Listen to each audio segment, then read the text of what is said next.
Bonjour à tous, bienvenue dans ce webinaire organisé par Cap Métier. Je suis Christophe Croce, chargé de mission à Cap Métier, dans la direction des services aux professionnels de l'orientation, de la formation, de l'emploi et de la VE, de la validation des acquis d'expérience. Nous nous trouvons aussi pour ce webinaire qui s'intitule Focus sur les pratiques de VAE dans le domaine des services à la personne. Donc ce webinaire s'inscrit dans le cycle des webinaires focus sur les pratiques de VAE qui permet aux professionnels, en tout cas, de mettre à jour leurs connaissances et de mieux comprendre les évolutions des certifications et des procédures de VAE. Donc, les certifications du secteur sanitaire et social, notamment service à la personne, font partie, depuis plusieurs années en tout cas, des certifications les plus demandées en VE, en validation des acquis de l'expérience.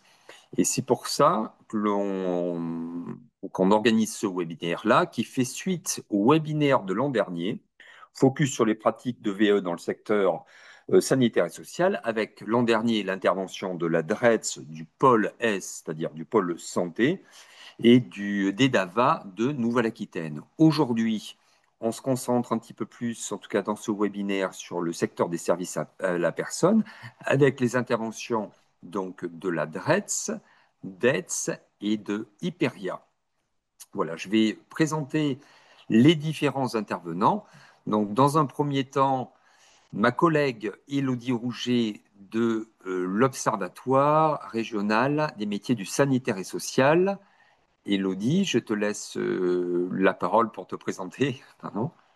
Bonjour à tous. Donc, je suis Élodie Rouget, chargée d'études emploi-formation à Cap Métiers Nouvelle-Aquitaine et en charge notamment de l'Observatoire régional des métiers du sanitaire et social. Je vous en parlerai dans quelques instants. Voilà, merci Élodie. Ensuite, on va poursuivre le tour de table des intervenants et merci en tout cas à chacun des intervenants la mobilisation. Alors, François-Louis Sensé, c'est à vous. Oui, bonjour, François-Louis Sensé de la DRETS Nouvelle-Aquitaine et nous sommes basés à Poitiers-Saint-Benoît avec mes collègues et on gère notamment les agréments pour autoriser des organismes à organiser eux-mêmes les sessions d'examen. Laurence Girard. Donc, bonjour, Laurence Girard. Donc, je suis également chargée de mission du titre professionnel de la direction régionale de l'économie, l'emploi, du travail et des solidarités de Nouvelle-Aquitaine, donc avec François Louis. Donc, en fait, nous avons en charge globalement l'animation des 258 titres professionnels du ministère du Travail. On va rentrer un peu plus dans le détail tout à l'heure. Et l'instruction des agréments qu'on vous présentera également. Diana Bautista. Oui, bonjour à tous. Diana Bautista, donc troisième chargée de mission du titre professionnel pour la région Nouvelle-Aquitaine. Également avec mes collègues, on présentera les titres professionnels. Et à côté de moi, Nathalie Giry. Je vous laisse vous présenter. Donc, Nathalie Géry, je suis chargée de mission au niveau de la direction départementale du travail, donc de l'emploi, des solidarités et de la protection des populations du 87. Et donc, j'ai en charge notamment les PV, toute la partie habilitation des jurys, tout, on va dire, la partie concernant les titres pro, mes terrains. Donc, voilà, s'il y a des structures agréées, vous devez savoir de quoi on parle, je suppose. Merci Nathalie. Et enfin, Pauline Bedu.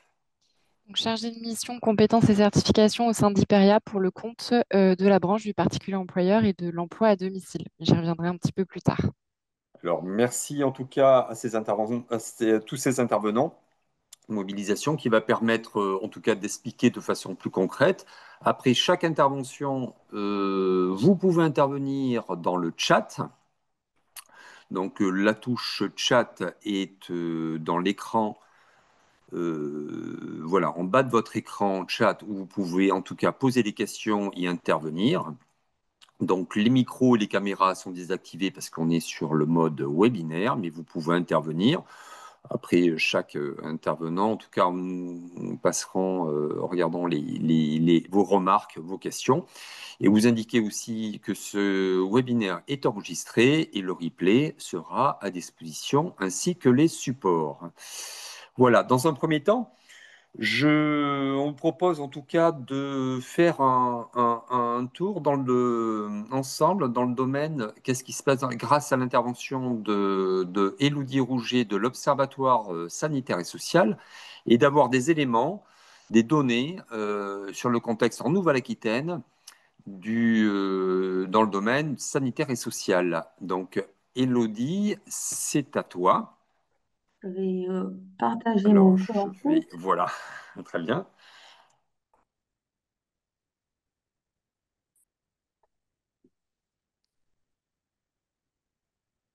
Est-ce que c'est bon? Vous le voyez tous? Oui, alors on voit, oui, voilà, très bien, c'est parfait. C'est bon? Donc effectivement, moi je vais vous présenter les chiffres clés qui sont issus de deux observatoires développés par Cap Métiers. Donc le premier sur l'Observatoire des métiers du sanitaire et social et le second sur la VAE.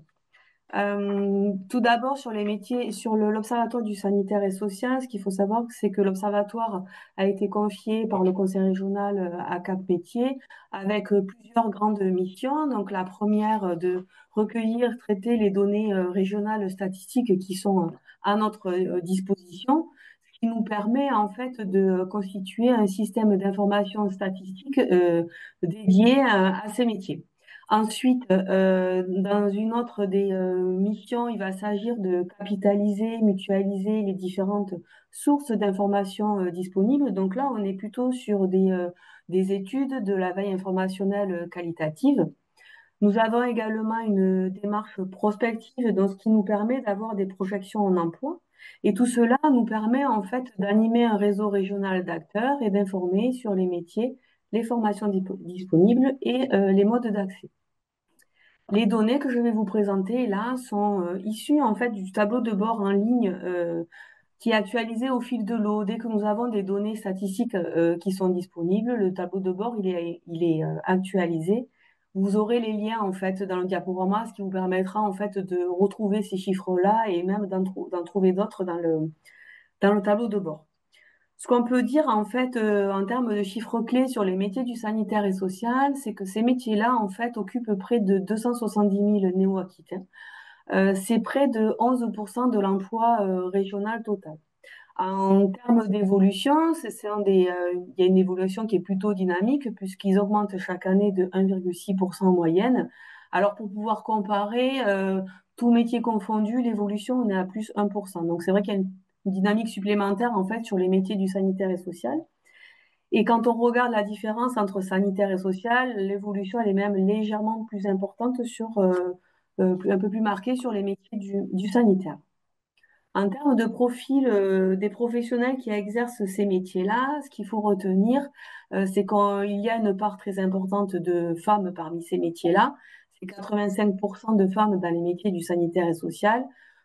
Pour avoir des données de comparaison, tous métiers confondus, cette part, elle est de 49%. Donc c'est vrai que c'est vraiment une particularité des métiers du sanitaire et social avec cette part de femmes qui est très élevée et qui est encore plus marquée sur les métiers du social puisqu'on est à 88% de femmes. Il y a même des métiers pour lesquels la part est encore plus élevée. On peut noter les auxiliaires de puériculture, les puéricultrices, les sages-femmes, les éducateurs de jeunes enfants ou encore les aides à domicile. Concernant l'âge de ces professionnels qui exercent un métier du sanitaire et social, l'âge moyen il va être de 43 ans sur ces métiers-là. Tout métier confondu, on est en moyenne à 42 ans, donc c'est vrai que sur les métiers du sanitaire et social, on est proche de la moyenne. En revanche, on va avoir une petite particularité sur les métiers du social qui sont un peu plus vieillissants, puisqu'ils sont âgés en moyenne de 45 ans. Et même sur certains métiers, donc c'est le tableau que vous avez au centre, on a des professionnels qui sont un peu plus vieillissants, qui ont 47 ans en moyenne. C'est le cas des aides à domicile, des éducateurs techniques spécialisés et des moniteurs d'atelier. Pour les conditions d'emploi, ce qu'on a pu observer, c'est que les métiers sont très souvent exercés, c'est des emplois stables puisque c'est 85% de CDI ou d'équivalent, donc ce qui reste dans la moyenne de tout métier confondu. En revanche, cette part-là, elle est un peu moins importante sur les métiers du social puisqu'on est à 78% d'emplois stables. Toujours pareil, sur les conditions d'emploi, une des particularités, c'est que ces métiers-là sont plus souvent exercés à temps partiel que la moyenne. C'est 28% de temps partiel sur les métiers du sanitaire et social. En moyenne, on est à 18% tous métiers confondus, ce qui permet voilà, de les situer. Et sur les métiers du social, on est même à 45% de temps partiel sur ces métiers-là. Ce qui fait qu'il y a souvent en fait du cumul de plusieurs emplois à temps partiel pour essayer de tendre vers un temps complet. Ce temps partiel, il est encore plus marqué pour certains métiers, à savoir les aides à domicile, par exemple, c'est le tableau que vous avez sur votre droite. Là, le taux de temps partiel, il est à 58%. Les métiers du sanitaire et social, on a observé également dans quel secteur en fait ils étaient exercés. On va retrouver près de 2 tiers des professionnels du sanitaire et social dans 3 secteurs d'activité. Ces 3 secteurs, ça va être les activités hospitalières, l'aide à domicile ou encore l'hébergement médicalisé pour personnes âgées. Les embauches, le secteur. Alors là, c'est le secteur du sanitaire et social, quel que soit le métier, que ce soit des infirmiers, des éducateurs ou ça peut être aussi des comptables, des secrétaires. Mais en tout cas, sur le secteur, on a plus de 570 000 embauches en 2024 qui ont été réalisées en Nouvelle-Aquitaine. Parmi ces embauches, on va retrouver une part très importante de CDD de moins de 1 mois. C'est 86% des embauches. Alors, quand on veut, pour avoir une idée, pour comparer, en fait, tout métier confondu, la part des CDD de moins de 1 mois dans les embauches s'élève à 66%. Donc, on a vraiment une particularité, c'est que les CDD de moins de 1 mois occupent une place plus importante dans le sanitaire et social que dans l'ensemble des métiers. Ce qui est probablement à mettre en lien aussi avec le remplacement des personnels qui sont absents et donc un recours plus important à des contrats de courte durée. Sur les projets de recrutement à court terme, en Nouvelle-Aquitaine, c'est plus de 29 000 projets de recrutement qui ont été déclarés par les employeurs en 2027. Parmi ces projets de recrutement, près des 3 quarts sont estimés, sont ressentis comme jugés difficiles. 72%, ce qui est une part très importante, parce que tout métier confondu, la moyenne, on est à 57%. Donc les métiers du sanitaire et social, vraiment, sont plus difficiles que la moyenne à recruter. Les principaux projets portent sur 3 métiers, aide-soignant, aide à domicile et les infirmiers. Et la part des projets difficiles va plutôt porter sur les aides à domicile et les aides-soignants. Nous avons également des perspectives de recrutement à moyen et long terme que l'on peut observer à partir de notre outil de projection des emplois, donc l'outil Progem. Cet outil, en fait, il va estimer à 2370 le nombre de créations de postes chaque année dans le sanitaire et social. Le modèle aussi donne une projection sur les départs annuels. Donc là, on serait à 12 740 départs annuels sur les métiers du sanitaire et social. Ce qui fait que chaque année, il devrait entrer sur les métiers du sanitaire et social plus de 15 000 personnes sur ces métiers-là. Donc que ça soit à court terme, moyen terme ou long terme, les perspectives de recrutement sont vraiment importantes sur les métiers du sanitaire et social. Alors sur le moyen long terme, avec notre outil de projection, on voit que les projets de recrutement portent plutôt sur des renouvellements plutôt que des créations. Concernant les chiffres clés de la formation, alors les éléments qui vous sont présentés ici concernent essentiellement les diplômes d'État. Sur ces formations-là, on va avoir plus de 20 000 inscrits en formation, avec une petite évolution par rapport à l'année précédente, on est à plus 1%. Les diplômés, donc toujours sur les diplômes d'État, ça représente 8 200 diplômés, avec un taux de réussite qui est très élevé, qui se porte à 92%, et une évolution qui est plus marquée pour les diplômés que pour les inscrits, puisqu'on est à quasiment plus 10% par rapport à l'année précédente. Le conseil régional a confié à Cap Métiers la mise en place d'une enquête sur l'insertion des formés du sanitaire et social, notamment donc toujours sur les diplômes d'État. C'est une enquête qui est réalisée 7 mois après la sortie de formation. Ce qu'il faut retenir, c'est que le taux d'emploi, en fait, il est très élevé, quelle que soit la formation. Il s'élève en moyenne à 93%. Alors 93%, ça veut dire que c'est 93% des répondants qui sont en emploi 7 mois après la sortie de formation. Alors après, il peut varier d'une formation à une autre, mais c'est vrai qu'on est sur des taux d'emploi qui sont quand même très élevés. Vous avez ici des éléments sur des inscrits en formation complémentaire. Alors, ce que nous, on appelle formation complémentaire, ça va être les bacs pro, les CAP, les BTS, les DUT, les titres. Ces formations-là, en fait, elles vont rassembler près de 17 000 inscrits en formation, ce qui représente plus de 7 000 inscrits en dernière année de formation. Les inscrits, en fait, ils sont essentiellement en voie scolaire. C'est 88% des inscrits en dernière année de formation. Et enfin, les derniers chiffres clés sur la partie formation. Donc là, c'est l'insertion de ce que nous on appelle les formations complémentaires, donc CAP, Bac Pro, BTS. On voit le rôle important en fait de l'apprentissage dans l'insertion, puisque 70% des apprentis néo-aquitains du sanitaire et social sont en emploi 6 mois après leur sortie de formation. Ce même taux, pour les lycéens, il va être de 42%. Donc un taux d'insertion voilà, qui est plus élevé pour les apprentis que pour les lycéens. Nous avons également, au sein de Cap Métiers, développé un observatoire régional de la VAE, donc ce qui me permet aujourd'hui de vous présenter aussi des chiffres clés de la VAE pour le sanitaire et social. Alors, comme pour l'observatoire du sanitaire et social, on va retrouver des points communs. Alors, sur l'objectif, ça va être vraiment de dynamiser la VAE en Nouvelle-Aquitaine.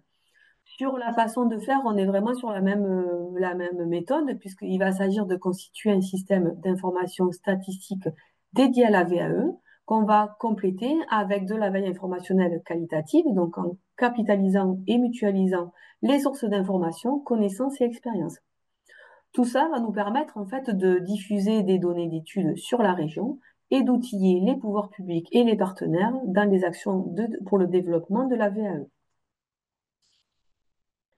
Donc là, rapidement, c'est la cartographie en fait des points régionaux conseils en Nouvelle-Aquitaine. Donc il y en a 12, ce qui représente près de 130 conseillers. Vous avez ici un zoom sur les personnes issues du secteur sanitaire et social et qui ont été reçues dans un PRC en Nouvelle-Aquitaine. Ce sont plus de 1000 personnes, du coup, qui ont été reçues dans un PRC et qui exercent ou exercé dans le sanitaire ou le social, ce qui représente près d'un quart du public reçu en PRC. À l'image des professionnels qui exercent ce métier, on va retrouver une part très importante de femmes. Concernant l'âge, on ne va pas noter de particularité sur ces bénéficiaires reçus par les PRC. En revanche, sur les niveaux de formation, on constate qu'il y a plus de niveau 3 et moins de niveau 4 pour les personnes reçues dans un PRC qui exercent ou ont exercé dans le sanitaire et social, quand on le compare à la moyenne tout secteur. 39% sont demandeurs d'emploi. Donc là, on peut constater qu'ils sont moins souvent demandeurs d'emploi que les autres secteurs. Et enfin, concernant les objectifs visés pour les démarches VAE engagées, les bénéficiaires visent plus souvent de la promotion professionnelle et du maintien dans l'emploi, ce qui peut être mettre en lien avec les faisans fonction qui sont sur ces métiers-là. Concernant l'origine de la démarche VAE, il y a peu de différence avec les publics reçus en PRC issus des autres secteurs d'activité. Ils vont être que ce soit sanitaire ou social ou les autres secteurs. Ça sera surtout sur conseil d'un prescripteur ou alors les bénéficiaires se sont informés seuls. Plus d'un quart des personnes issues du secteur sanitaire et social ont moins de 3 ans d'expérience professionnelle en lien avec la certification visée. Ce qui les place au-dessus de la moyenne, tout secteur confondu. Par ailleurs, 60% des bénéficiaires issus du secteur de la santé et 61% de l'action sociale confirment leur démarche VAE à l'issue de leur entretien. Ce qui fait que les bénéficiaires qui passent par la PRC et qui sont issus du sanitaire et social confirment plus souvent leur démarche à l'issue de leur entretien. 12 mois après un entretien conseil VAE dans un PRC, c'est près de 3/4 des bénéficiaires interrogés issus du secteur sanitaire et social qui ont poursuivi leur démarche VAE. Donc, ils poursuivent plus souvent leur démarche VAE que les autres secteurs. Quelques chiffres clés aussi à retenir et qui sont assez significatifs, c'est que parmi les 10 certifications les plus visées lors d'un conseil VAE en PRC, 7 concernent le domaine sanitaire et social. Les aides-soignants, enfin le diplôme d'aide-soignant, accompagnant éducatif et social, le CAP accompagnant éducatif petite enfance, le diplôme d'État éducateur spécialisé, moniteur éducateur, éducateur de jeunes enfants et auxiliaire de puériculture. Et enfin, un dernier chiffre clé, près de 1200 candidats ont présenté une certification alors, là, qui relève du ministère des Solidarités et de la Santé alors, devant un jury VAE en 2023. Une des caractéristiques du passage en jury, c'est qu'on va retrouver plus de validation partielle dans le domaine de la santé et plus de validation totale sur des certifications du social. Donc voilà, moi, ce que je pouvais vous donner comme chiffre clé, en fait, pour donner et vous partager des éléments de contexte, que ce soit sur les métiers du sanitaire et social, les recrutements, la formation, ou bien encore la VAE avec un zoom sur les bénéficiaires qui sont issus du secteur du sanitaire et social. Vous pouvez retrouver plus d'éléments sur les métiers du sanitaire et social. Donc, je l'évoquais tout à l'heure, donc les chiffres que je vous ai présentés sont issus du tableau de bord en ligne. Mais nous avons également des publications, donc des documents de synthèse, le cap sur l'essentiel, avec qui reprend les chiffres clés en fait du sanitaire et social à destination des professionnels.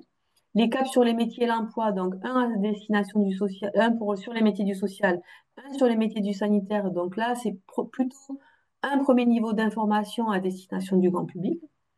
Il y a un podcast aussi qui a été réalisé sur les métiers du sanitaire et social. Vous aurez également accès à la publication des résultats complets de l'enquête d'insertion des formés du sanitaire et social et également des fiches qui ont été réalisées par métier dans le cadre de l'écriture du schéma régional des formations du sanitaire et social.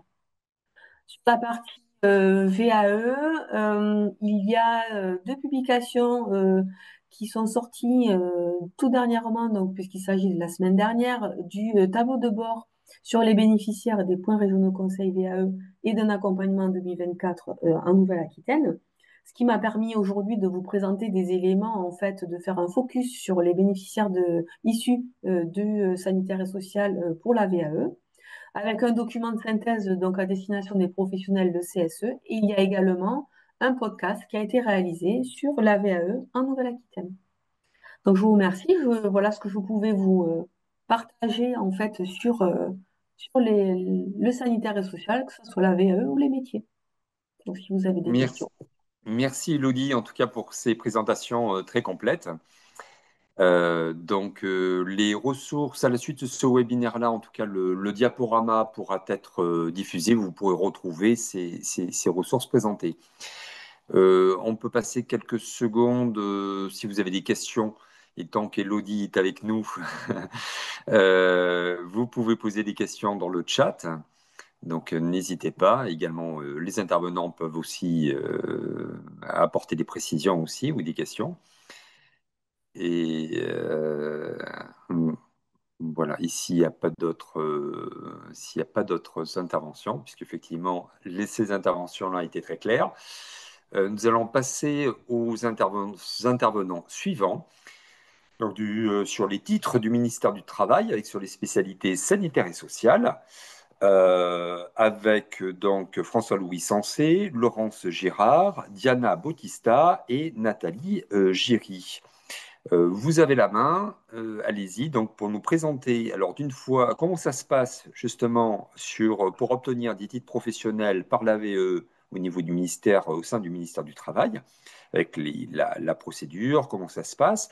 Et je crois que vous allez nous faire, vous allez nous faire après un éclairage plus particulier, en tout cas sur des titres de ADVS, assistant de vie aux familles, de responsable coordonnateur service au domicile et de secrétaire assistant médico-administratif. Alors, c'est à vous. Je ne sais pas qui commence en premier. Qui intervient en premier? C'est Il faut avancer François-Louis sur Sensé, c'est à la vous? dia suivante.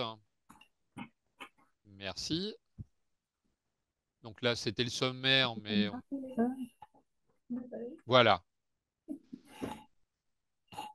Donc là, enfin, pour ceux qui avaient participé à la réunion de la fois dernière, et je n'en étais pas, il y avait eu les DAVA, enfin le DAVA et puis le pôle S de la DRETS, donc nos collègues qui gèrent tout ce qui est masseur, kiné.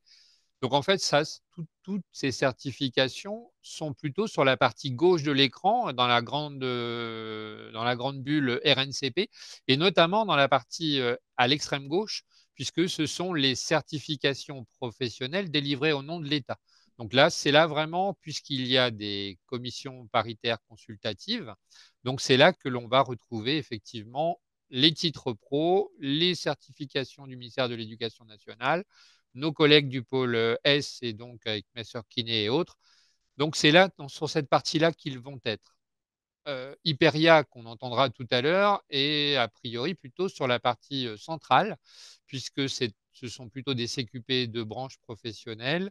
Et enfin, il y a une troisième patate, c'est les certificateurs qui dépendent d'un ministère, mais qui n'ont pas d'instance consultative, ou enfin des organismes publics ou privés. Donc là, ça, c'est le RNCP. Donc le titre pro et les titres pro de la santé sont à l'extrême gauche.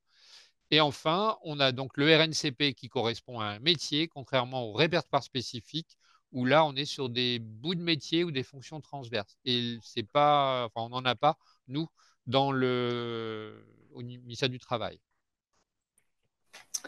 D'être précisé, qu'est-ce qu'une certification professionnelle, un titre professionnel c'est avant tout une certification professionnelle délivrée par les ministères en charge de l'emploi. Il atteste la maîtrise des compétences, aptitudes et connaissances qui permet l'exercice d'un métier. Donc, c'est vraiment, comme l'évoquait l'intervenant précédente, c'est vraiment des titres qui vont viser une employabilité. Donc les taux, comme on a vu, les taux d'emploi, il est assez important pour les titres professionnels.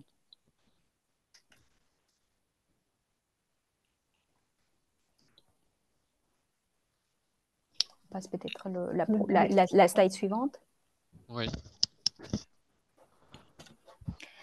Donc nous, auprès de l'éthique professionnelle, il y a un certain nombre comme notre collègue Laurence l'a évoqué en début des séances, on a un certain nombre d'éthiques professionnelles, plus de 200 titres dans différents domaines. Dans les domaines sanitaires et sociaux, donc il y a un certain nombre des spécialités que peut-être Laurence peut nous présenter.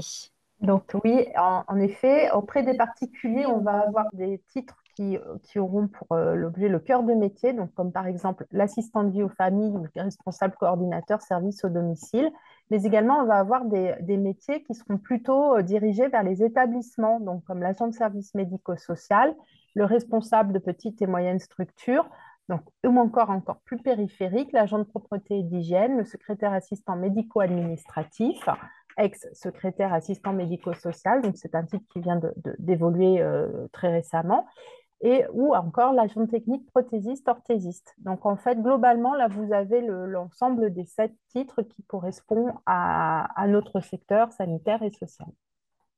On peut avancer dans les diaporamas, s'il vous plaît. Il y avait un petit dernier en bas, mais qui était vraiment hyper périphérique. C'était technicien d'équipement. Ah oui, d'aide à la personne qui apparaissait pas, effectivement. Merci.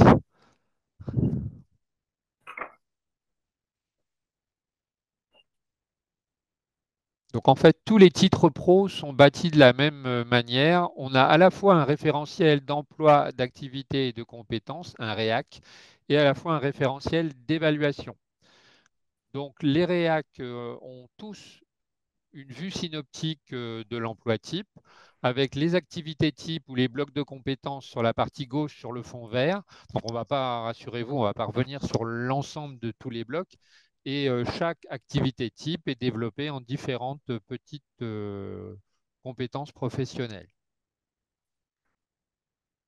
Donc là, on a l'assistante de vie aux familles, mais je vais laisser la parole aux collègues. Oui, alors on peut avancer en fait. Donc l'assistant de vie aux familles, il est composé de trois activités types qui sont ce qu'on appelle dans notre jargon des CCP, donc des blocs de compétences, et qui eux-mêmes sont découpés en compétences professionnelles que le candidat devra acquérir. On peut avancer, s'il vous plaît. Donc là, on a vu les trois CCP, chacun des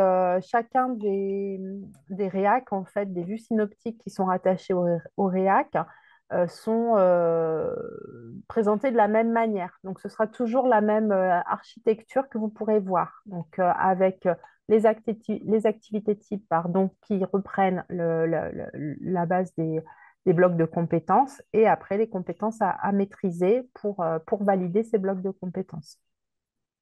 Et c'est pour ça que là, on a enchaîné l'assistante de vie juste à l'IA d'avant avec l'agent de service médico-social.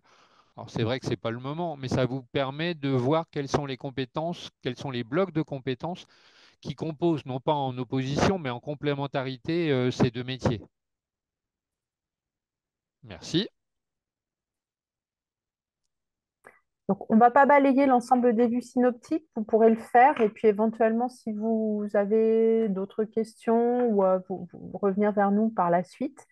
Parce que le temps est quand même compté, donc on va un petit peu avancer. Donc là, on est au métier périphérique. Sauf si François-Louis, tu veux rajouter quelque chose. Non, non, bah, on est vraiment sur la périphérie. Après, on peut passer plutôt vers les épreuves Ouais. déjà sur la slide 14.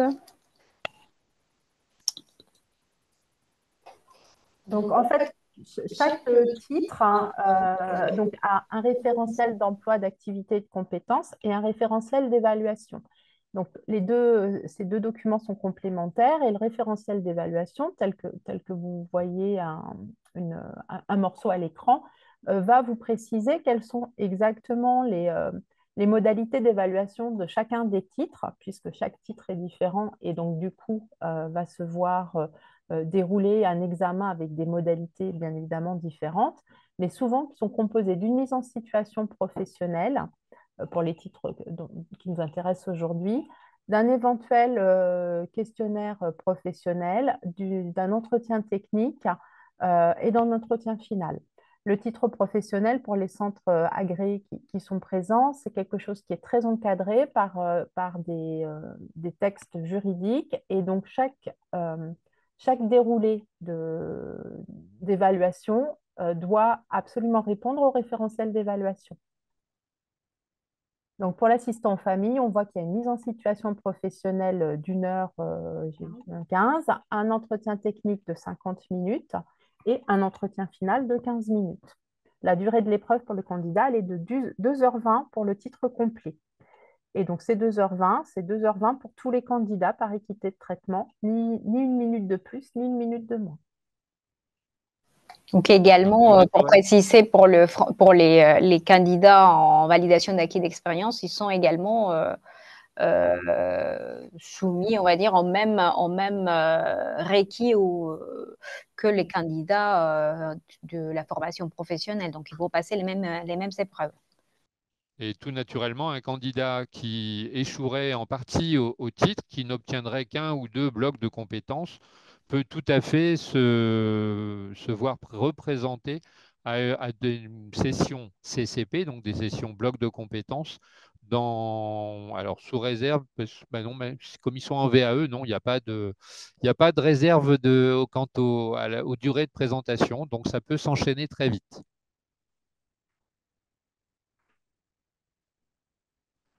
Merci. On peut peut-être ajouter à ce stade, hein, je ne sais plus si on le dit plus tard, qu'un candidat qui serait présenté au titre et qui n'obtiendrait qu'un CCP sur les trois du titre, là pour ce qui concerne la DVF, garderait le bénéfice de ce qu'il a obtenu et ne représentera que les blocs de compétences complémentaires, plus au dernier bloc de compétences, son entretien final. Alors, il va les garder le temps de la durée du titre, sachant qu'un titre est publié pour une durée de 3 à 5 ans. Au bout de 3 à 5 ans, il est révisé. Donc, il peut y avoir des correspondances entre les deux millésimes, mais il peut aussi y avoir, le métier ayant évolué, des correspondances qui ne se font pas. Donc là, il faut quand même faire très attention au moment charnière, savoir si le candidat doit, entre guillemets, boucler sur son ancien millésime et du coup accélérer la cadence de certification, ou au contraire, s'il est plus tranquille et peut enchaîner sur le nouveau millésime.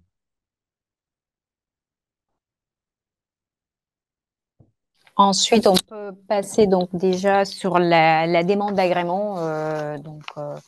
On a évoqué les titres professionnels maintenant, donc on va dire en termes de organisation, de validation, de habilitation des centres agréés pour la réalisation de l'examen. Donc, ça va être donc nous, la direction régionale, qui va délivrer l'habilitation aux centres agréés, qui vont être agréés à réaliser la session d'examen.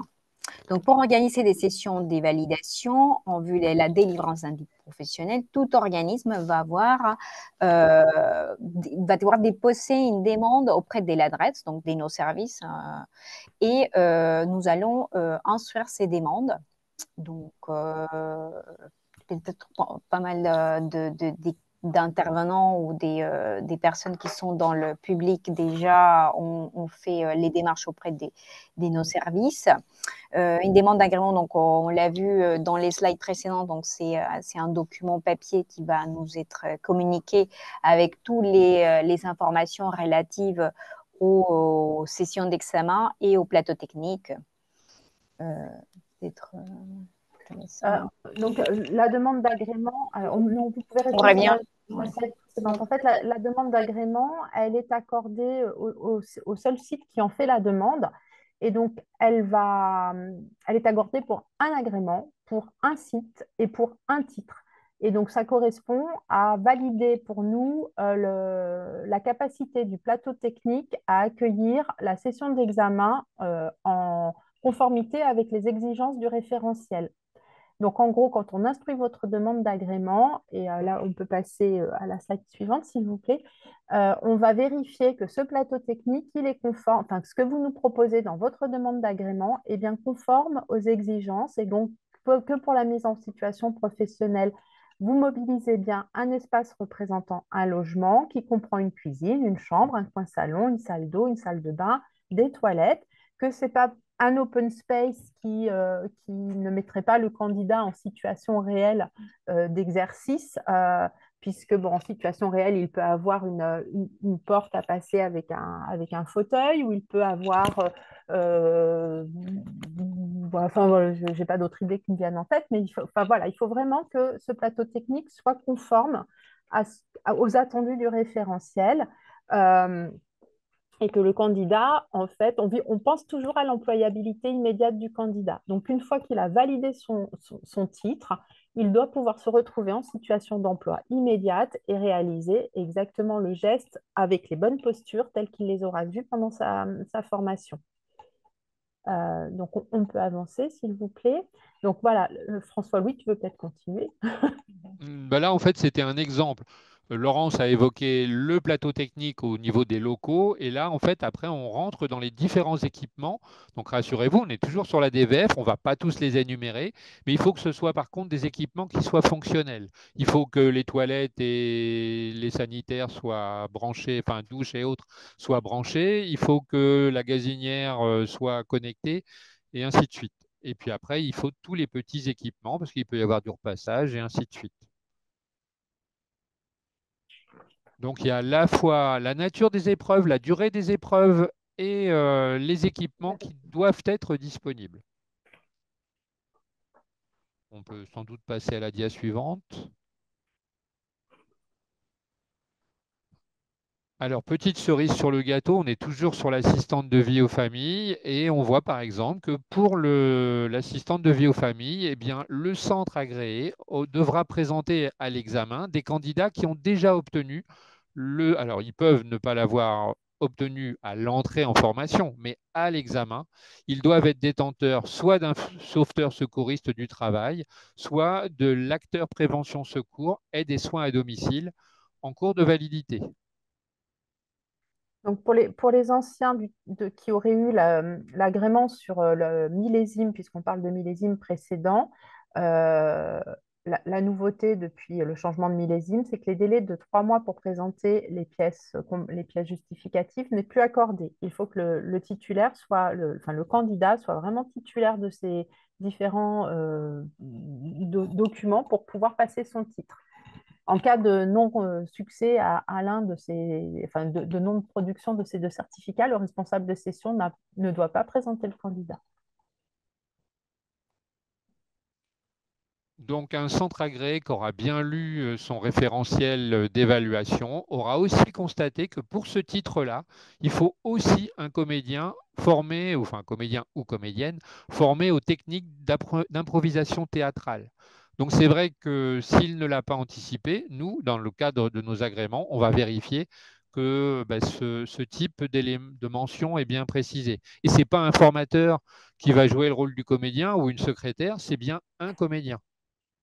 Donc, c'est une charge contrainte financière supplémentaire, mais au moins, on est assuré comme ça que la personne dans cette posture, elle va jouer à la personne dépendante et du coup, on est sûr que la session sera conforme, puisque le but, c'est qu'elle soit conforme en Nouvelle-Aquitaine, mais qu'elle le soit également France entière. Pourquoi tout ça est normé? C'est parce qu'en fait, quand le bénéficiaire de l'agrément va organiser pour le compte du ministère des sessions d'examen, il va commander des sujets qu'on appelle dossiers techniques d'évaluation, et ces dossiers techniques d'évaluation vont préciser un certain nombre d'éléments. Donc, notamment, il va y avoir, pour le cas de l'assistante vie aux familles, par exemple, un tirage au sort d'une sorte de jeu de rôle et le candidat va devoir se mettre dans la perspective de réaliser ce jeu de rôle. Donc le comédien est mobilisé justement pour répondre à ces exigences-là et pouvoir adapter et improviser en fonction de ce qu'on va lui demander. Donc tout est normé au regard de la réglementation et les DTE, donc dossiers techniques d'évaluation, sont rédigés en fonction de cet objectif d'examen. Alors, une spécificité des titres pro, c'est que le jury n'est composé que de professionnels en exercice. Alors, éventuellement, on peut avoir des retraités, mais il faut que il faut que ils n'aient pas quitté le métier depuis plus de 5 ans. Donc, ça veut dire quand même que ce sont des jeunes retraités. Et par contre, ce sont vraiment des professionnels du métier, pas du secteur. Donc, si pour un assistante de vie aux familles, on a une infirmière, non, sauf si elle a été dans une vie récente assistante de vie aux familles, normalement, elle n'est pas habilitable pour ce titre-là. Et ça, c'est qui nous distingue, puisqu'on a pas mal de certificateurs qui peuvent avoir des formateurs dans leur jury. Nous, c'est exclu. Il n'y a pas de formateur et il n'y a pas de président. Le jury est composé de jurés qui ont la même voix, le même poids de voix.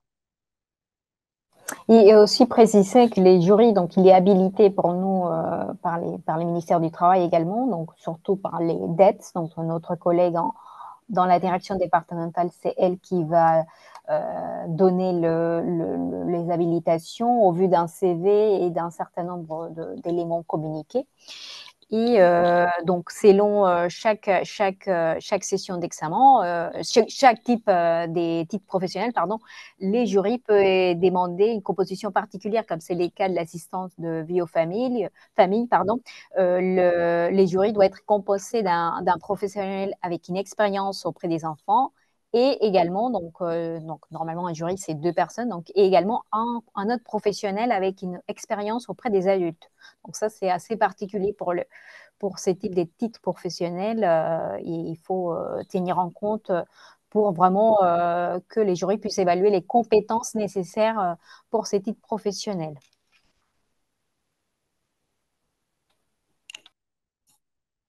Merci, on peut passer à la suivante.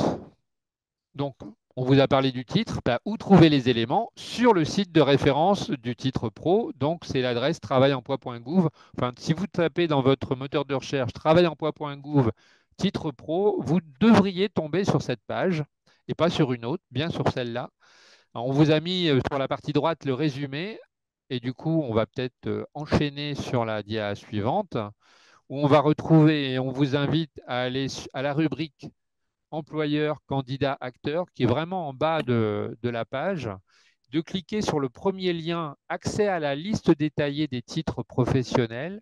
Et du coup, vous ouvrez une seconde pop-up où là, vous avez cliqué sur recherche détaillée des titres professionnels. Donc là, la petite difficulté, c'est que c'est l'ordre alphabétique, sauf qu'il fut un temps où il féminisait les métiers. Donc parfois, on va peiner parce qu'en fait, cette rubrique-là, on ne peut pas faire de recherche peintre. Mais non, il faut essayer de sélectionner le bon intitulé du titre. Donc c'est un petit peu poussif. Mais donc vous avez les techniciens, les techniciennes, les techniciens supérieurs, les techniciennes supérieures, tout ça peut s'entremêler selon la période où ils ont été revus, féminisés ou pas féminisés. Donc c'est un peu complexe. Oui, mais globalement, on y arrive. Et donc, en fait, vous pouvez, on peut passer à la slide suivante. Une fois que vous avez identifié le titre qui vous intéresse, vous allez pouvoir accéder à tous les référentiels dont nous avons parlé. Donc, le REAC, le référentiel d'emploi, d'activité, de compétences, le référentiel d'évaluation, et puis d'autres éléments, notamment, je crois, car je ne le vois pas là, mais il me semble aussi qu'on a la fiche. Euh, le livret d'évaluation en cours de formation qui est téléchargeable et qui est donc lié lui aussi au titre professionnel, alors pour les candidats qui ne sont pas en VAE. Et vous avez également sur le site du ministère accès à toute la réglementation du titre. Et ces documents, vraiment, nous, on conseille énormément d'aller les voir, d'aller les consulter pour accompagner, si éventuellement vous êtes AAP, vous accompagnez les candidats en validation d'acquis et d'expérience, de bien consulter ces documents, de bien les lire et bien donc préparer conformément au référentiel d'évaluation et les compétences nécessaires pour pouvoir se présenter en tant que VAE.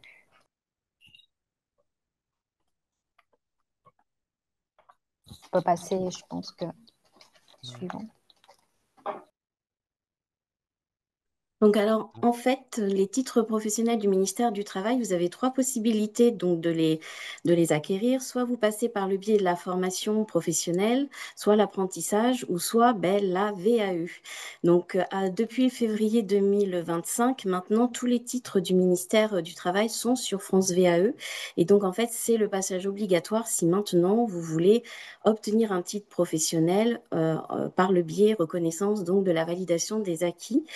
Alors, sachant qu'on vous a fait un petit diaporama vous expliquant comment finalement monter votre dossier sur France VAE. Donc déjà, dans un premier temps, forcément, le candidat peut aller voir un PRC qui doit le réorienter logiquement sur France VAE. Et à partir de là, le candidat qui souhaite s'inscrire sur France VAE a deux possibilités. Donc, soit être accompagné par une structure AAP, soit éventuellement, alors ça c'est une petite nouveauté qui a été réintroduite cette année, le candidat peut choisir de faire son suivi VAE tout seul, donc en totale autonomie. Donc ça pareil, le candidat on lui propose dès qu'il a créé son dossier. S'il souhaite passer donc en autonomie, il va du coup devoir monter le dossier tout seul. Par contre, s'il souhaite passer par le biais donc de la structure accompagnatrice, elle va devoir l'aider du coup dans ses démarches. Donc notamment, elle va devoir déjà faire le point avec le candidat, voir un petit peu quel titre il souhaite passer. Et par rapport à ça, du coup, la structure accompagnatrice va pouvoir l'aider dans la validation, du coup, de son dossier de faisabilité. Donc ça, c'était le dossier obligatoire que le candidat va devoir donc remplir en partenariat avec l'AAP s'il a décidé donc d'être suivi par un AAP. Et à partir de là, une fois que le dossier va être ficelé et qu'il sera validé dans France VAE, donc moi, au niveau de la direction notamment, mais tous mes collègues qui sont en direction départementale vont du coup recevoir l'avertissement comme quoi un dossier a été déposé de faisabilité pour un candidat. Et à partir de là, Donc, on peut passer à la slide suivante. Vous allez voir, nous, on va avoir 8 jours au niveau de la direction départementale pour prendre connaissance du dossier de faisabilité. Donc, notamment, maintenant, on n'a plus la condition obligatoire qui était d'avoir 3 ans, puis après 1 an d'ancienneté sur un poste. Maintenant, vous pouvez monter un dossier de VAE sans même avoir d'expérience professionnelle. Et à partir de là, du coup, on a un mini CV, notamment, qui est mis dans le dossier de faisabilité, qui nous permet, du coup, de juger et de pouvoir prendre notre décision. Donc, la décision, bah, c'est soit on refuse, soit on accepte du coup le dossier de faisabilité. Donc, si on refuse, bah, forcément, le candidat, la démarche s'arrête là.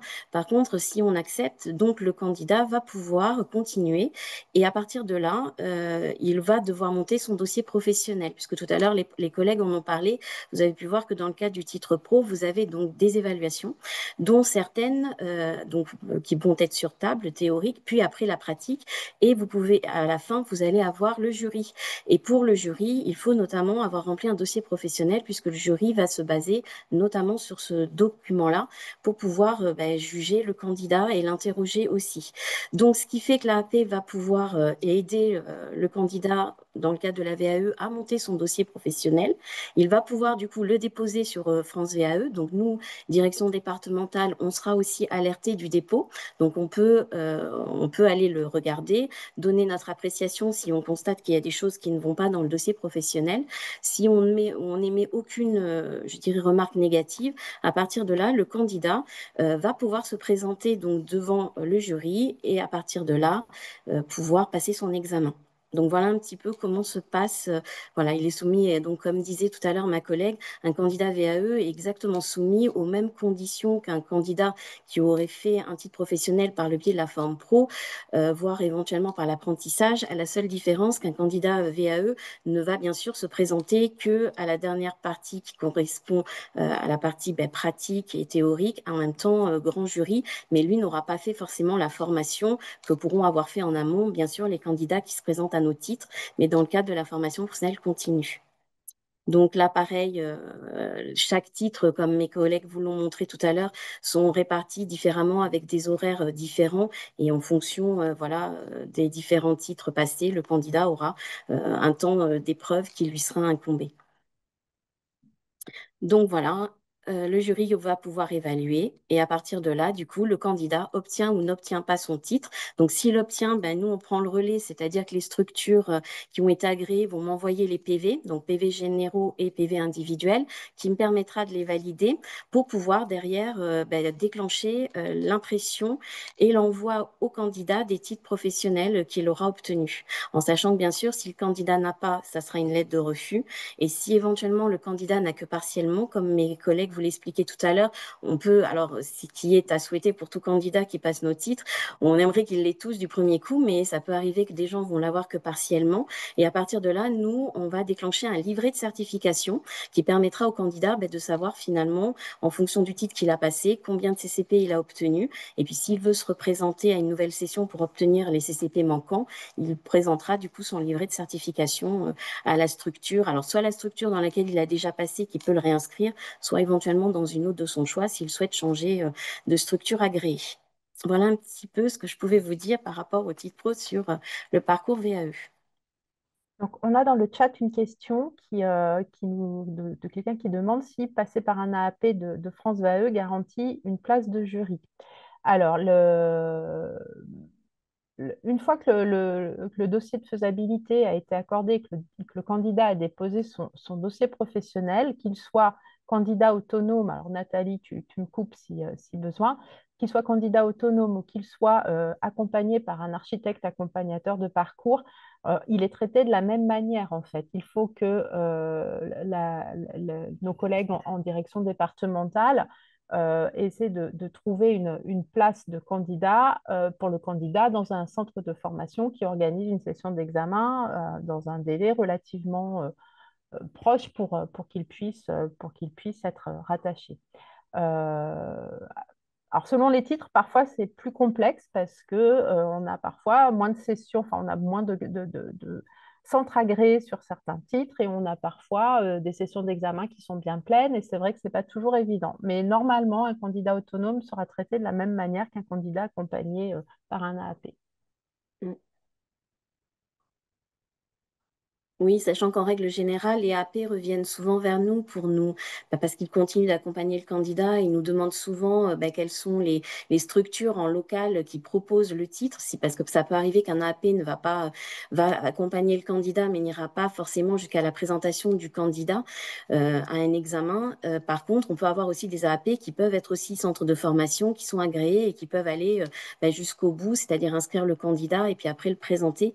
Mais en règle générale, moi, voilà, je leur donne, quand ce n'est pas le cas, que l'AAP ne va pas jusqu'au bout du process, je leur donne le nom, la liste des structures en local qu'ils peuvent avoir avec les sessions sur lesquelles les candidats peuvent s'inscrire. Alors, est-ce qu'il y a d'autres questions? N'hésitez pas à intervenir.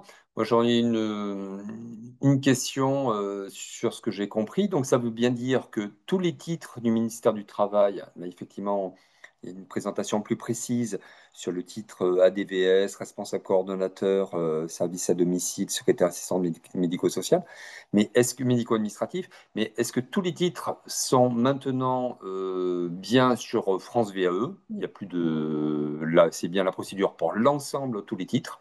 Oui.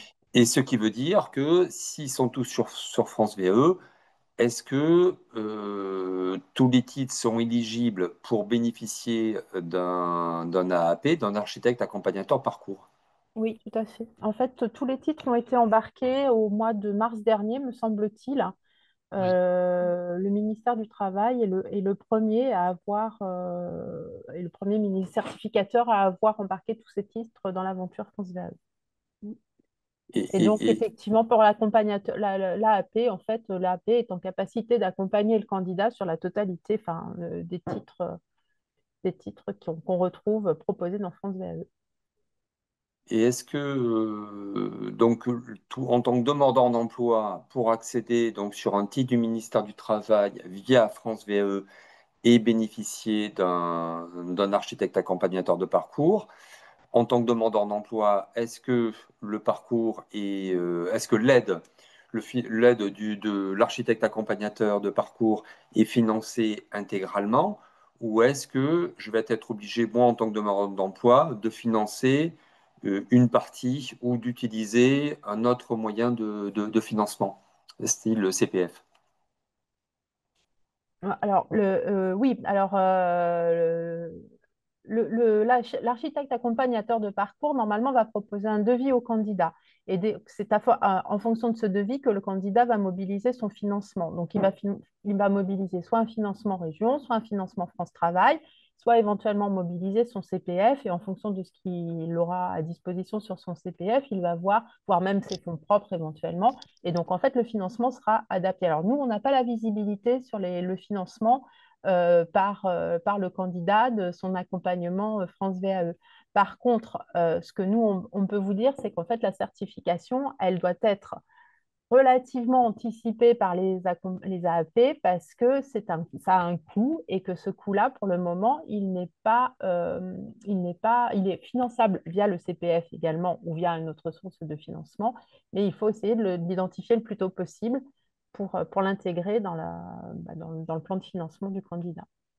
Sachant que chaque titre peut avoir une durée de session différente. Donc, vous allez avoir des titres, alors pas chez vous, enfin pas dans le secteur du service à la personne, mais vous avez des titres pour lesquels la session va durer 12, 15 heures. Donc, effectivement, ce n'est pas les mêmes coûts que quand ça dure 2h20 pour l'assistante de vie aux familles. Et puis dans le chat, il y avait une question par rapport à l'AAP et le fait de trouver la session ou le centre agréé.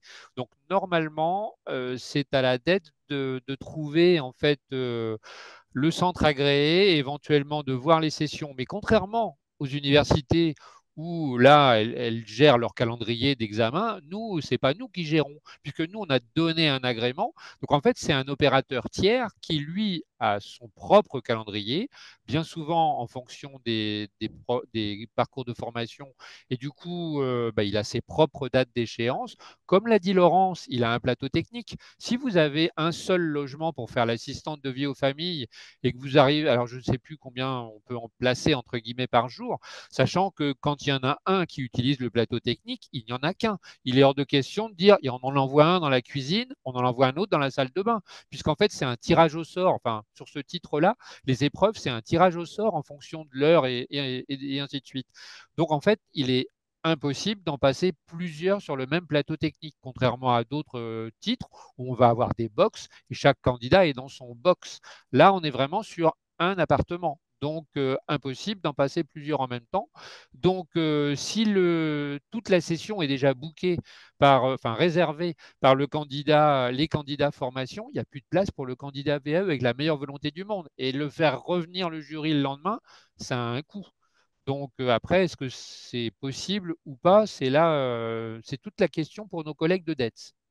Oui, Et c'est effectivement. aussi, Donc, ça oblige, pardon, hein, donc du coup, ici en ligne, il y a pas mal de conseillers, des points régionaux conseils qui suivent justement là, votre intervention. Donc, ça oblige effectivement, lorsqu'il y a des candidats à suffisamment anticiper, comme vous l'avez dit, avec le candidat pour déterminer bien la date de jury, qu'il puisse y avoir des places, voir les modalités de financement aussi sur toute cette aide en amont.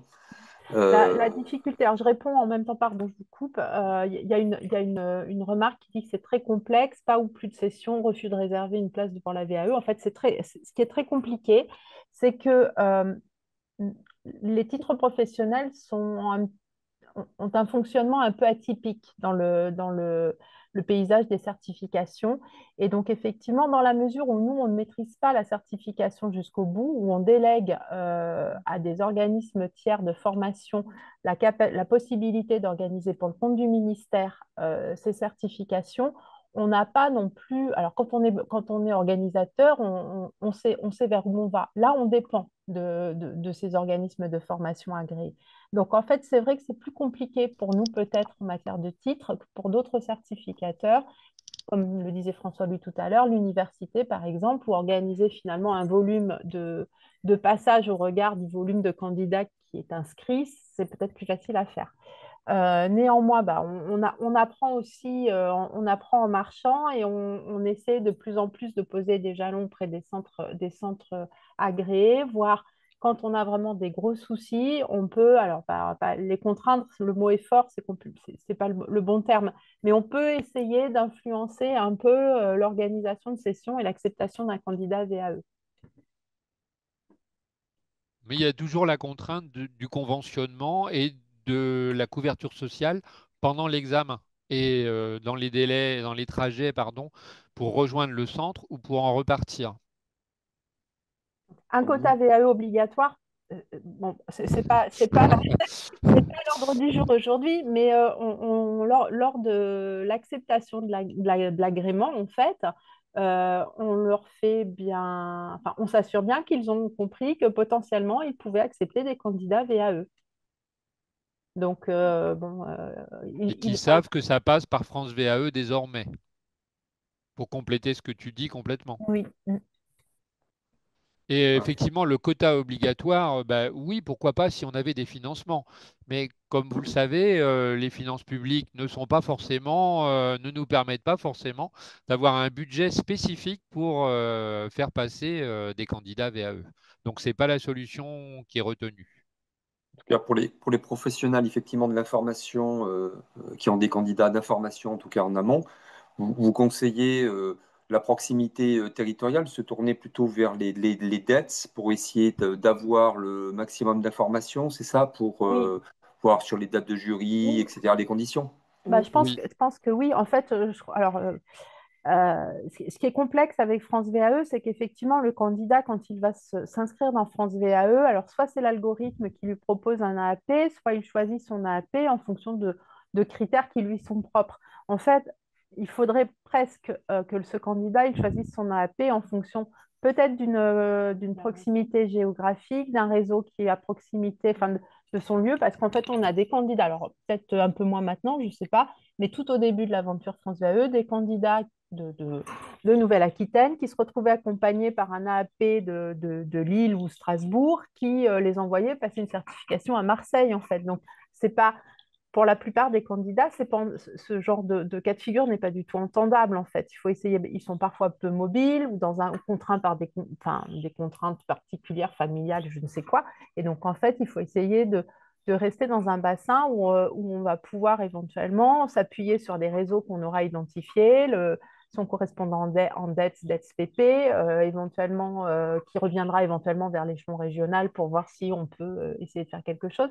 Mais voilà, aujourd'hui, c'est tous nous les petits écueils qu'on essaie de gérer avec France VAE, parce que bon, Bien sûr. très concrètement, on Alors, est comme vous, on a les mêmes difficultés. Oui, et en oui. plus, il faut les dire aussi, c'est les textes qui sont évolués il n'y a pas très longtemps. Hein. En juillet, juin, juillet, on a eu des textes sur la thématique. On va dire que en termes de financement, c'est assez récent, hein, la question des financements, donc, et les passages par les CPF. Donc, c'est aussi au fur et à mesure que le projet France VAE s'est construit. Et donc, nous, on attire l'attention sur les AEP et également sur les accompagnateurs et pour les candidats également, pour les questions de financement, à bien se renseigner en amont pour les titres professionnels et qu'il n'y a pas juste les frais de l'accompagnement, il y a aussi les passages à la session d'excellence qui sont éventuellement, peut également faire un coût supplémentaire. Oui, parce que chaque Merci. centre agréé va proposer ses propres tarifs. Oui. Oui. Alors, merci en tout cas, hein. Je suis obligé d'être maître du temps sur les différentes interventions. On est bien sûr sur un temps délimité pour avoir un webinaire quand même qui est quand même assez dense et avec plusieurs intervenants. Donc, comme le webinaire de l'année précédente avec vos collègues de la DRETS, du pôle S et l'intervention du DAVA, aujourd'hui aussi, ça nous permet aussi d'avoir une autre intervention, celle de Pauline Bedu, qui est chargée de mission compétences et certifications à Hyperia. Et je vais laisser Pauline Bedu effectivement présenter aussi Hyperia. Voilà, bien Je sûr. vous Hein, remercie, Monsieur Creuse. Merci en tout cas à différentes interventions. Voilà, c'est à vous, Pauline. Alors, Euh, vous voyez bien mon écran, oui, c'est je vous bon, la laisse mettre présentation? en plein écran peut-être votre diaporama et nous vous laissons Il le. n'est pas en plein écran là? Alors, je ne crois non, je crois pas. Alors, pourtant, moi, je l'ai en plein Mais écran. on voit bien aussi quand même la slide. Ah, alors, attendez, je vais essayer de... Où est-ce que Et c'est? Fin. merci à mon collègue Yves Mesplé, hein, qui était en ligne, qui a pu passer les diaporamas précédents et qui a en appui aussi. Merci Yves pour ton aide sur les quelques soucis techniques que l'on a eus. Voilà, je vous Est-ce que laisse. vous l'avez en plein écran là? Il n'est pas en plein Non, on voit écran. toujours que votre fenêtre de Voilà. PowerPoint, Pauline. Ah, mais c'est bizarre, pourtant, moi, je l'ai. Alors, il est lisible, hein, je Euh, vous laisse peut-être. Alors, attendez, sinon, je vais pas partager en fenêtre. Hop, excusez-moi, hein. Non, non, C'est allez-y. toujours un peu... Alors, donc, à partir de la dispositif actuel. Donc Ok, là, et là, vous partagez pas pour le moment. Hein. oui, ça arrive. Donc, écran 2. Alors, pendant que vous Hop, installez, juste partagé. pour C'est bon. sur la dernière remarque qu'il y a eu dans le chat, bien sûr, des questions de financement hein, qui sont importantes, quels que soient les types de certification, avec la recherche de financement et ce que font notamment les conseillers et conseillères des points régionaux conseils entre eux, de rechercher aussi les modalités de financement. Merci, oui, très bien, C'est Pauline. bon pour vous? Si Oui, vous êtes en plein écran, je vous laisse parfait. présenter. Merci beaucoup. Alors, donc, je vais vous présenter la VAE avec la branche des particuliers employeurs et de l'emploi à domicile. Alors, juste pour vous resituer hop, un petit peu ma mission au sein d'Hyperia, que je vous présenterai sur la slide d'après. Donc moi, j'ai deux missions principales auprès de donc, la région Sud-Ouest, Occitanie et Nouvelle-Aquitaine. Donc j'accompagne, enfin, ma première mission principale, c'est l'ingénierie de certification. Donc je participe à l'ingénierie de toutes nos certifications, donc l'écriture des référentiels, le dépôt, etc.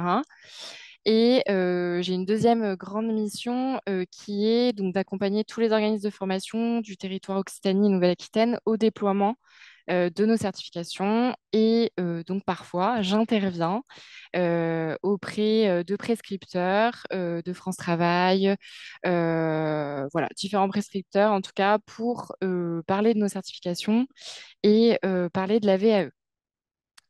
Alors, il me semblait il me semblait important de resituer le secteur du particulier employeur et de l'emploi à domicile, hein, puisque je travaille pour Hyperia, qui est déléguée par cette branche.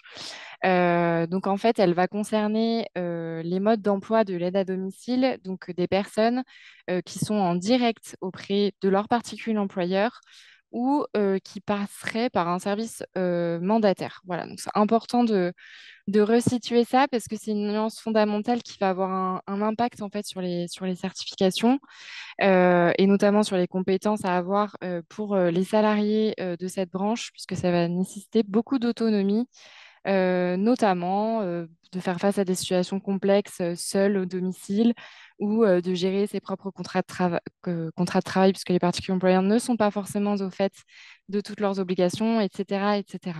N'hésitez pas à me poser des questions dans le chat si nécessaire.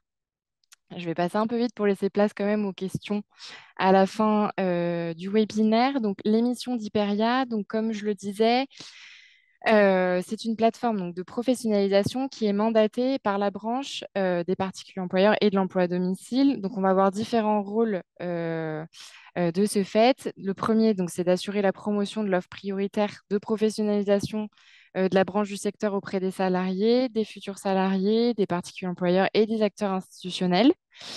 On va également donc élaborer, ce que je vous disais, c'est une de mes missions, et enregistrer auprès de France Compétences toute certification éligible donc au RNCP ou au répertoire spécifique pour donc titre à finalité professionnelle pour les RNCP et nos certificats de compétences complémentaires ou CQP au répertoire spécifique. On va également donc organiser la certification de compétences à délivrer, donc les titres à finalité professionnelle de niveau 3 et les 5 certifications déposées donc au RS, comme je le disais. Je vous les présenterai rapidement tout à l'heure. On a également donc un rôle de conseil, d'orientation et d'accompagnement des salariés, donc en lien avec les particuliers employeurs et les futurs salariés dans leur parcours de professionnalisation. Plusieurs missions concernant la mise en place d'une démarche qualité. Donc, on a un label et une habilitation pour tous les organismes de formation de notre secteur, hein, donc, qui délivrent des formations soit de notre offre prioritaire, soit des certifications. Et dans ce cas-là, ils doivent être en plus habilités selon le cahier des charges de France Compétences. Donc, on a tout un réseau de partenaires au plus près dans les régions. Et on va également avoir un rôle d'accompagnement auprès de la branche en direct, donc dans la veille prospective sur l'évolution des métiers, des compétences. Donc tout ce que nous, on peut observer en territoire, on va vraiment avoir un rôle auprès de la branche pour les sensibiliser et les accompagner aux différents changements qu'il peut y avoir en besoin de compétences ou autres. Mais je pourrais illustrer un peu mes propos plus tard. J'avais remis quelques chiffres clés en complément donc, de ce qui a été dit tout à l'heure, que je trouvais quand même un petit peu, important de ressouligner.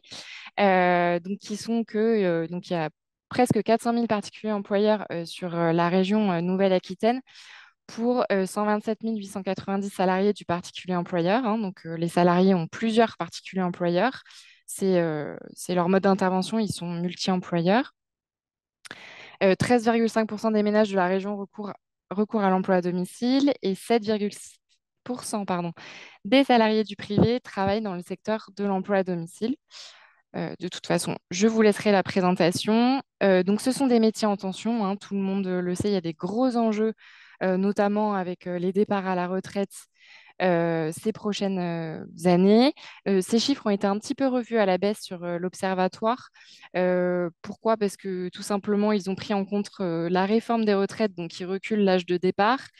Et on n'est plus sur une projection à 2030, mais 2035 maintenant. Donc forcément, le chiffre baisse un petit peu, donc avec un gros enjeu hein, sur les assistants de vie, donc avec un départ à la retraite de 60% sur notre région. Alors, hop, je reprends. Donc, quelle est l'offre portée aujourd'hui par cette branche, l'offre de professionnalisation?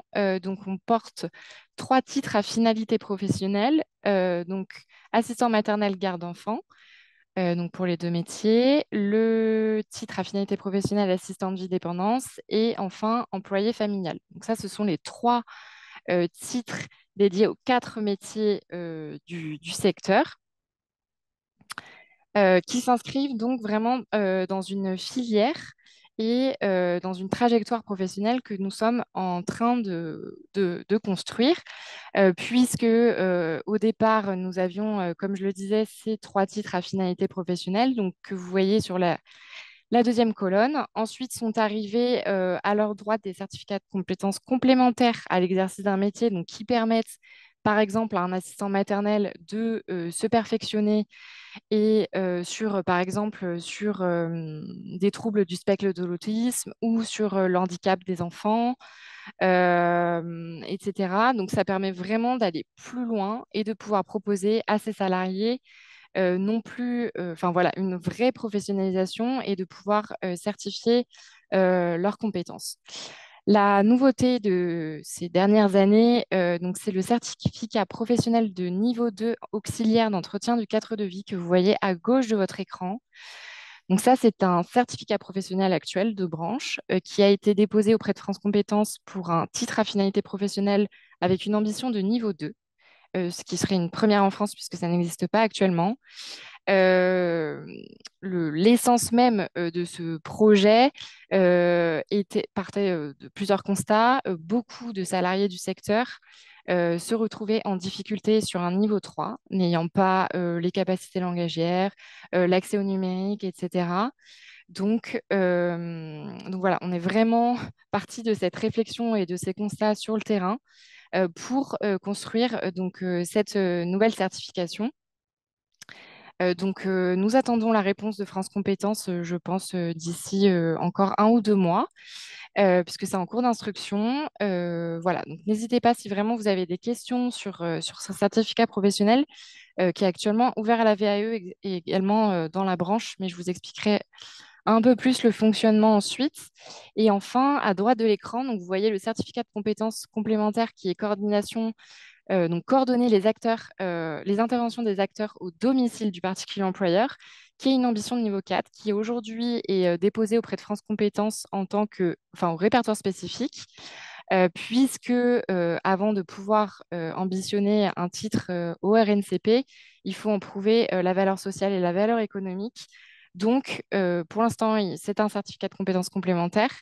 Et l'ambition, c'est vraiment de prouver que c'est un métier et qu'il y a une réelle demande qui vient du domicile où voilà, des équipes pluriprofessionnelles interviennent au domicile et on se rend compte que de plus en plus d'assistants de vie se retrouvent dans des positions de coordination pour éviter que les interventions se chevauchent, par exemple. Voilà, donc ça c'est vraiment ce qu'on a observé sur le terrain et l'idée c'est d'aller prouver vraiment par des chiffres, des expérimentations près de France Compétences qu'il y a toute une unité de niveau 4 et de pouvoir proposer donc à nos salariés de cette branche une vraie trajectoire professionnelle et ne plus voilà, vraiment une ambition et de continuer à les professionnaliser au-delà du niveau 3 ou en tout cas en deçà du niveau 3 pour certains salariés. Il va falloir que j'accélère un petit peu. Hop. Donc là, l'idée, c'était de vous montrer vraiment cette trajectoire professionnelle. Donc, vous voyez nos titres à finalité professionnelle de niveau 3 au centre. Ce certificat professionnel de niveau 2, donc auxiliaire d'entretien du cadre de vie, permet de valider un des blocs de nos titres à finalité professionnelle, le bloc donc, qui est dédié à l'entretien du cadre de vie. Donc là, c'est vraiment l'idée de proposer des passerelles intermétiers, mais aussi des passerelles entre nos différentes certifications professionnelles. Alors, j'en viens à la VAE dans notre secteur. Déjà, il me semblait intéressant de vous exposer quelques chiffres au niveau de la VAE en 2024. Donc, on a eu 71% de VAE complète pour le titre à finalité professionnelle assistante maternelle garde d'enfants. Pour assistant de vie dépendance, 69% et pour employé familial, 67%. Donc, ce qui sont quand même d'assez bons résultats. Il y a seulement 6% des candidats qui n'ont rien validé. Donc, tous les autres ont eu au moins des validations partielles de leur VAE. Alors, hop.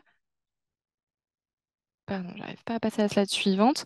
Donc, les différents profils des candidats que nous avons en VAE, donc des salariés du particulier employeur qui peuvent être à temps partiel, hein, des aidants ou des anciens aidants, puisque la branche a ouvert l'accès à la VAE pour ces profils-là, des anciens salariés du particulier employeur ou d'anciens salariés d'autres secteurs qui sont en reconversion et qui justifient quand même un minimum d'heures dans le secteur du particulier employeur pour y prétendre. Alors, comment se passe l'organisation de la VAE dans notre branche? Hop, je reprends mes notes. Donc, le candidat, il peut arriver par plusieurs canaux. Donc, jusqu'à maintenant, il pouvait arriver par le canal de France VAE, mais au vu des derniers changements qu'il y a eu et le retrait du financement, enfin, la fin du financement de France VAE en tout cas, maintenant, les portes d'entrée pour nos candidats dans le secteur passent soit directement par leur organisme de formation, soit par notre plateforme téléphonique, des prescripteurs ou même en direct. Et à partir de là, ils vont être mis en relation avec un conseiller en orientation et évolution professionnelle sectorielle que nous appelons communément en interne COEPS. Donc, je vais essayer de redire le nom à chaque fois en entier. Quand il arrive, ce candidat, nous le mettons directement en relation avec ce conseiller en orientation et évolution professionnelle sectorielle. Donc, il y aura un entretien de faisabilité. Ces entretiens de faisabilité, ils sont organisés dans un délai de 3 jours suivant la réception du formulaire de contact. Donc, c'est quand même très, très réactif.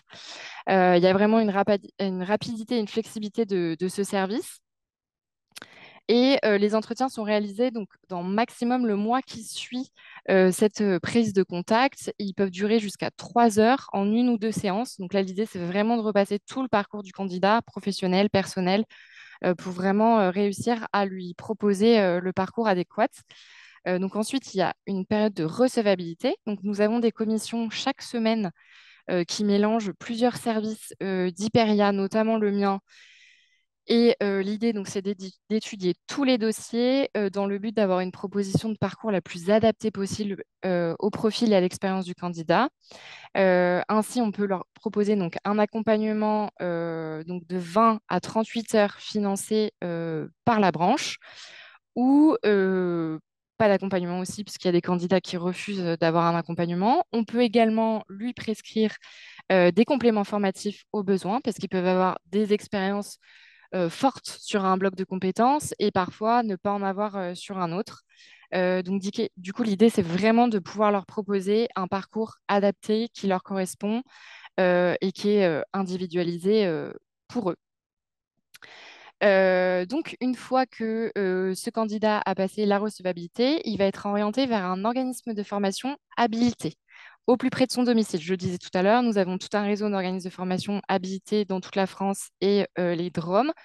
Donc, l'idée, c'est qu'une fois qu'il a passé la recevabilité, le service dédié va contacter les organismes de formation dédiés à la VAE sur les territoires et proposer l'organisme de formation qui est au plus proche du candidat, dans un cercle restreint. Voilà. Qu'est-ce que je peux dire de plus là-dessus? Voilà. Donc, ces compléments formatifs et cet accompagnement VAE peuvent et sont financés donc, par le plan de développement de compétences du salarié du secteur. Ensuite, donc, le salarié va passer en jury. Le jury, comme nous, se déplace donc, dans toute la France. Donc, ce sera soit donc, un jury à distance, soit en présentiel, donc au plus près du candidat. Et ce jury, donc, il est composé donc, d'un président de jury. Ils ont tous les mêmes nombres de voix. Un représentant des particuliers employeurs et un représentant des salariés du particulier employeur. Et là, ce qui fait toute la différence et ce qui est très important sur cet accompagnement VAE dans le secteur, c'est que suite à ce jury, donc soit une validation totale de la VAE, soit une validation partielle, soit pas de validation, mais donc du coup c'est dans des cas très minoritaires. Et généralement, c'est que le candidat a refusé un accompagnement et donc du coup, il n'a pas réussi à se préparer seul. Il y a un entretien donc post-jury avec le conseiller en orientation et évolution professionnelle sectorielle. Donc pourquoi? Le constat, c'est une fois que la VAE est faite, ce n'est pas une fin en soi. On est vraiment là pour professionnaliser nos salariés et les accompagner tout au long de leur vie professionnelle. Donc, après ce jury, le conseiller en orientation et évolution professionnelle sectorielle est vraiment là pour accompagner le candidat dans sa vie professionnelle. Donc, soit lui proposer, s'il n'a pas validé toute sa VAE, de pouvoir représenter les blocs non validés, soit s'il a validé toute sa VAE, de pouvoir envisager avec lui d'autres formations, d'autres certifications au besoin, selon les personnes, soit qu'il accompagne en tant qu'assistant de vie ou employé familial, ou selon les personnes qu'il accueille, s'il est garde d'enfants ou assistant maternel. Euh, voilà, alors j'ai mis un petit exemple de parcours professionnalisant pour un assistant de vie qui était dans les Dromes. Donc, Monsieur R, qui était aidant en fait auprès d'un de ses proches depuis de nombreuses années et qui en novembre 2023 a passé donc enfin, il a fait une formation pour obtenir un bloc de compétences qui était donc le repas du particulier employeur en perte d'autonomie ou en situation de handicap. Suite à l'obtention de ce bloc, il a également fait en mars 2025 un certificat de compétences complémentaires dédié à l'accompagnement d'une personne en situation de handicap moteur. Donc là, il était vraiment en train de se former pour accompagner son proche. Et puis finalement, il a postulé donc milieu 2024 pour faire un parcours VAE pour le titre affinité professionnelle assistant de vie dépendance qu'il a obtenu. Et donc, suite à ça, il a eu son accompagnement avec notre COEPS et qui lui a prescrit et qui lui a recommandé de faire aussi un certificat de compétences complémentaires qui tournait autour des troubles du spectre de l'autisme, puisqu'il accompagnait une personne ayant ces troubles. Et donc, du coup, l'idée, c'était vraiment de poursuivre la professionnalisation de ce salarié. Voilà, et donc sur la slide d'après, je vous ai remis un petit peu le petit parcours de l'accompagnement individualisé par le COEPS Hyperia, donc tout au long du parcours du candidat. L'idée, c'est vraiment pour faire un résumé. Voilà, j'espère que j'ai été claire. Vous verrez, donc à la fin de ma présentation, je vous ai mis tous les compléments. Donc vraiment, de la prise de contact auprès de nos services Hyperia, voilà, tout le détail de la recevabilité, de la faisabilité, des compléments formatifs, qui fait quoi, quand. Et je vous ai également mis à la fin donc la composition de nos titres à finalité professionnelle pour que vous puissiez voir l'organisation des différents blocs. Je suis pas revenue, donc s'il y a des questions dessus, j'y répondrai avec plaisir. Mais voilà, comme ça, vous pourrez les consulter vu que le sujet est principalement la VAE. J'ai essayé d'être claire à ce sujet. Est-ce qu'il y a... Alors, je ne vois pas les questions s'il y en a. Alors, merci Pauline, en tout cas, pour cette présentation, oui, claire et concise, hein, merci en tout cas pour ces informations. Donc, n'hésitez pas pendant peut-être voilà, quelques minutes s'il y a des interventions sur le chat. Je vais arrêter le Pour le moment, partage. voilà, il n'y a pas il n'y a pas d'intervention sur le chat. Oui, je ne sais pas si Euh, j'ai été très claire, mais sur comment sont accompagnés les candidats depuis la fin des financements France VAE. La particularité de notre secteur, donc comme je le disais, c'est que nous avons des conseillers des COEPS qui sont là et qui avaient ce rôle-là précédemment. Donc, vous avez vraiment à disposition la plateforme, le numéro vert que vous pouvez appeler en direct quand vous avez un candidat qui est intéressé par les VAE de ces certifications professionnelles. Et ils pourront donc du coup en fonction prendre le relais et donc euh, aller sur une étude de faisabilité, etc. Voilà, c'est vraiment la particularité du secteur. Et j'espère que ça a été très clair, mais la branche souhaite vraiment valoriser son dispositif d'accompagnement donc, au travers des COEPS. Et c'est, voilà, l'idée, c'est vraiment de montrer qu'il y a un accompagnement au-delà de cette VAE et que ce n'est pas une fin en soi, une fois la certification obtenue. Oui, très bien. Donc, en tout cas, avec les supports, il y a eu votre accord, ça permettra aux personnes qui ont suivi Et donc, de, de diffuser votre diaporama avec les oui, coordonnées, oui, bien bien sûr, sûr. hein, sur Je les voulais, certifications d'Hyperia. je voulais Euh, juste répondre à Monsieur Sensé. Donc, la dénomination est bien titre à finalité professionnelle, hein. C'est ce qui est déposé et écrit auprès de France Compétences. Voilà. Mais titre pro, oui, c'est bien ministère du Travail. Merci pour, voilà, pour ces précisions. Donc, voilà, vous avez eu pas mal, beaucoup d'informations condensées effectivement sur ce webinaire-là, mais ça vous permet d'avoir suffisamment d'informations. À la fois pour remercier l'ensemble des intervenants, à la fois Élodie Rouget pour l'Observatoire régional de Cap-Métier, l'Observatoire régional des métiers du sanitaire et social de Cap-Métier, les interventions de la DRETS de François-Louis Sensé, Laurence Girard, Diana Bautista, Nathalie Géry de la DETS, qui fait quand même à plusieurs voix, en tout cas, vous avez pu donner suffisamment d'informations et en même temps avec la participation d'une dette aussi concrètement comment ça se passait. Merci Nathalie. Et enfin, merci aussi Pauline pour votre intervention aussi sur les titres professionnels mise en place par votre organisme, par Hyperia. Titre à Le replay finalité sera à votre professionnelle. disposition. Pardon? Titre à finalité professionnelle. Titre à Sinon, finalité je vais me faire professionnelle, bien grander par le sûr. ministère du Travail. Par voilà, le replay sera à disposition effectivement pour les personnes qui sont inscrites, ainsi que les supports. Voilà, s'il n'y a pas d'autres interventions, voilà, il y aura toutes ces informations pour les personnes qui sont inscrites. Merci à tous, à bientôt.